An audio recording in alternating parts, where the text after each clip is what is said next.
जय माता दी दोस्तों, आने वाली वट सावित्री व्रत के लिए आप सभी माताओं बहनों को ढेर सारी शुभकामनाएं। भगवान श्री हरि विष्णु आपकी जोड़ी हमेशा सलामत रखें और आप जीवन पर्यंत अपने पति की लंबी आयु के लिए वट सावित्री का व्रत करती रहें, यही कामना करती हूँ। और इसी कामना के साथ आज का जो वीडियो है वो मैं शुरू कर रही हूँ।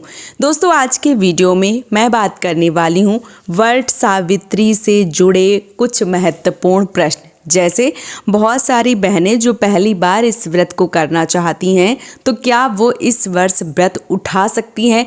खरमास या मलमास है या नहीं है? या बहुत सारी ऐसी बहनें जिनकी इसी वर्ष शादी हुई है वो करना चाहती हैं। कई ऐसी बहनें जो पहले रखती थीं और वो दोबारा से फिर से रखना चाहती हैं, किसी कारणवश उनका जो व्रत है वो छूट गया है। कई बार प्रेगनेंसी के चलते या कई बार बहुत सारी समस्याएं हो जाती हैं, बीमार इत्यादि हो जाते हैं। तो क्या हमें दोबारा व्रत उठाना चाहिए या नहीं उठाना चाहिए? इसके साथ ही साथ जिनके यहाँ नहीं होता है वो इस व्रत को कर सकती हैं या नहीं कर सकती हैं। तो आज के वीडियो में इन संपूर्ण प्रश्नों का जवाब जो है वो आप सबको मिलने वाला है।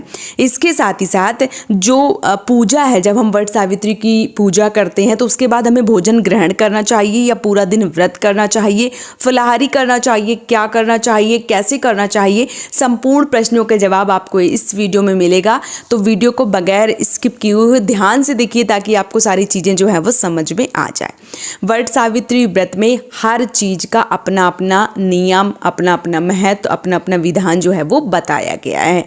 ऐसे में बहुत सारी बहनें व्रत करना चाहती हैं क्योंकि ये जो व्रत है वो सावित्री जी ने किया था अपने पति सत्यवान के लिए, और सत्यवान के जो प्राण हैं वो यमराज से वापस लेके आई थी क्योंकि जो सत्यवान है उनकी अल्पायु थी और सावित्री जी ने ये सब जान के ही उनसे विवाह किया था। लेकिन जब उनकी आयु पूरी हो गई और वो एक तरीके से उनको यमराज लेके जा रहे थे, तो उन्होंने यमराज से ऐसे ऐसे प्रश्न किए ताकि उन्होंने जो सत्यवान के प्राण हैं वो उन्हें वापस करने ही पड़े। तो ये जो व्रत है वो सुहागन महिलाओं के लिए बहुत ही महत्वपूर्ण व्रत होता है। सारी महिलाएं जो सुहागन महिलाएं हैं वो इस व्रत को करती हैं ताकि उनके पति की आयु जो है वो दीर्घायु हो सके। तो ऐसे में व्रत का शुरुआत करते हैं पहले से ही कि जो बहनें पहली बार इस व्रत को करना चाहती हैं तो कर सकती हैं या नहीं कर सकती हैं, खरमास मलमास है या नहीं है। तो देखिए, इस वर्ष अगर आप व्रत करना चाहती हैं, चाहे आप पहले छोड़ चुकी हैं तब भी आप इस व्रत को कर सकती हैं, चाहे आप पहली बार इस व्रत को करना चाहती हैं तब भी कर सकती हैं, चाहे आप एक तरीके से मान लीजिए कि पहले आप करती थी और दोबारा छूट गया, दोबारा उठाना चाहती हैं तो उठा सकती हैं। जो बहनें जिनके यहाँ व्रत नहीं होता है वो करना चाहती हैं, तो देखिए अगर आपके यहाँ अमावस्या तिथि सहती है, क्योंकि बहुत सारे लोग सोमवती अमावस्या करते हैं लेकिन वट सावित्री नहीं करते हैं, तो इसका मतलब है कि आपके यहाँ अमावस्या तिथि सहती है। जब अमावस्या तिथि सहती है तो आप वट सावित्री का व्रत बिना किसी विघ्न बाधा के, बिना किसी सोच समझ के, बहुत ज़्यादा आपको परेशान होने की आवश्यकता नहीं है, आप इस व्रत को धारण कर सकती हैं, उठा सकती हैं। अब प्रश्न आता है कि इस वर्ष जब हम व्रत करेंगे 26 मई को दिन सोमवार को, तो उस समय कोई भी खरमास या मलमास है या नहीं है। तो देखिए, पहला जो खरमास है या जो पहला मलमास है वो आपका लगा था 14 मार्च से और ये 13 अप्रैल को समाप्त हो चुका है। 13 अप्रैल के बाद जो विवाह इत्यादि है वो होने शुरू हो गए हैं। तो अभी इस टाइम कोई भी खरमास, कोई भी मलमास जो है वो नहीं है। आप इस व्रत को पूरी तरीके से उठा सकती हैं, कोई दिक्कत, कोई परेशानी जो है वो नहीं है। दूसरा जो खरमास या मलमास है, जब चातुर्मास होगा, जब चातुर्मास शुरू होगा, उस समय क्या होता है कि भगवान श्री हरि विष्णु शयन के लिए चले जाते हैं। फिर जब देव उठनी एकादशी आती है तब भगवान श्री हरि विष्णु जो है वो निद्रा से जागते हैं और तब से ही सहनाइयाँ बजती हैं, तब विवाह इत्यादि जो है वो होते हैं। तो कोई भी शुभ कार्य जो है वो किया जा सकता है, यह जो नया व्रत है वो धारण किया जा सकता है। तो अभी इस टाइम आप वट सावित्री का व्रत उठा सकती हैं। अभी कोई भी खरमास, मलमास, चातुर्मास कुछ भी नहीं है, बहुत अच्छा शुभ संयोग बन रहा है। इस समय आप व्रत जो है वो धारण कर सकती हैं। अब प्रश्न आता है कि जो बहनें हैं वो जो व्रत करती हैं उनको पूजा के बाद, फेरी परिक्रमा के बाद भोजन करना चाहिए या व्रत करना चाहिए।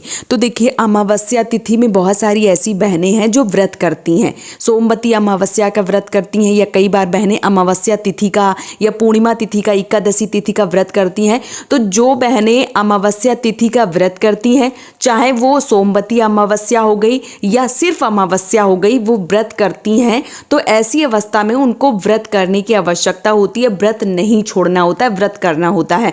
अब आप इस व्रत में फलाहारी व्रत करती हैं तो फलाहारी कर सकते हैं, या आप मीठा भोजन एक टाइम का करके व्रत करती हैं तो आप इस प्रकार से, जिस प्रकार से आप करती चली आ रही हैं उस प्रकार से जो व्रत है वो आपको करना चाहिए। बहुत सारी ऐसी बहनें हैं जो सिर्फ फेरी या परिक्रमा लगाने के बाद में भोजन ग्रहण कर लेती हैं। तो अगर आपके घर का ऐसा विधान है तो आप जो पूजा है, जो फेरी है, जो परिक्रमा है वो करके, यानी कि 12 बजे तक आपको व्रत करना चाहिए, आधा पहर, दोपहर के 12 बजे तक आपको व्रत करना चाहिए, और उसके बाद आप भोजन जो है वो ग्रहण कर सकती हैं। अगर आपके यहाँ व्रत रखने की परंपरा नहीं है तो आप भोजन जो है वो कर सकती हैं।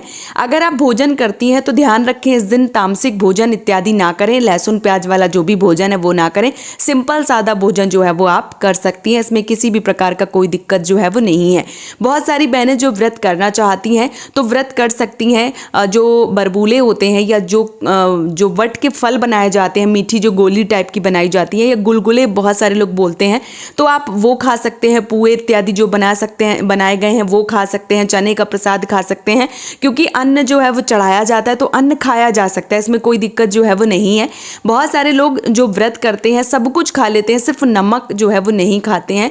तो अगर आपके घर की परंपरा ये है तो आप ऐसा भी कर सकते हैं, लेकिन ज़्यादातर बहनें ऐसा करती हैं कि पूजा पाठ करने के बाद में, जैसे मान लीजिए कि उनकी 11 बजे पूजा जो है वो समाप्त हो गई, उसके बाद जो व्रत का पारण है वो कर लेती हैं, जो भोजन इत्यादि है वो कर लेती हैं। तो अगर आप पहली बार इस व्रत को कर रही हैं और आप व्रत जो है वो करने के सामर्थ्य के अनुसार नहीं है तो आप बिल्कुल भोजन कर सकती हैं, लेकिन इस दिन ध्यान रखें तामसिक भोजन जो है वो करने से बचें, बाकी जो भोजन है वो आप कर सकती हैं, कोई दिक्कत कोई परेशानी जो है वो नहीं है।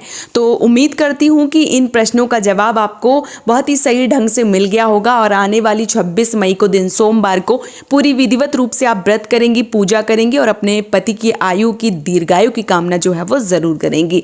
आज का ये वीडियो मैं यहीं पे समाप्त करूंगी, बहुत जल्दी मिलूंगी एक और नए वीडियो के साथ में। अगर आप पूजा पाठ से जुड़ी संपूर्ण जानकारी प्राप्त करना चाहते हैं या वट पूजा से जुड़ी जानकारी प्राप्त करना चाहते हैं तो इस चैनल को सब्सक्राइब कर लीजिए, ताकि आपको संपूर्ण जानकारी जो है वो प्राप्त होती रहे। ये वीडियो मैं यहीं पे समाप्त कर रही हूँ। जय माता दी दोस्तों।